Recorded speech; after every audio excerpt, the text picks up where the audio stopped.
તો ગઈકાલે હતી 2 ફેબ્રુઆરી અને યુકેમાં સૌથી મોટામાં મોટી એક હલચલ મચી ગઈ હતી જે રૂલ્સ રિગાર્ડિંગ એની ગઈકાલે ડિબેટ થઈ હતી અને મોસ્ટ ઓફ ઓલ ઓવર યુકેના બધા એમપી વેસ્ટમિનિસ્ટર હોલમાં 3.5 થી 4 કલાક સુધી ભેગા થયા હતા અને આ રૂલ રિગાર્ડિંગ એ લોકોએ ડિબેટ એટલે ક્વેશ્ચન આન્સર્સ અને શું કામ કરવું જોઈએ શું કામ ના કરવું જોઈએ એ બધી જ વસ્તુ ડિસ્કશન કરી હતી.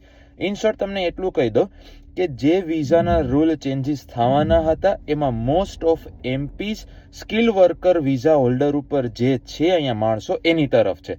એટલે 80 to 90% આ રૂલ નહીં લાગી શકે. પણ અગેન આ બધી વસ્તુ ડિપેન્ડ કરે છે આ લોકો ગવર્મેન્ટ ઉપર, આપણી કે તમારી કે એમપી કે કોઈની ઉપર નથી. પણ એક વસ્તુ સારી છે કે બધા જ એમપી આપણી તરફ હતા.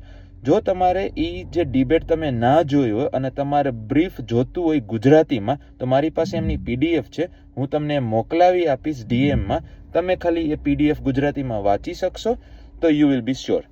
તો આવા જ વિડીયો જોવા માટે ડુ ફોલો મી, ફોલો કરવાનો ભૂલતા નહીં. બાકી જો ડીએમ નહીં કરવું હો ભાઈ, ચોખ્ખી વાત કહી દઉં હું તમને.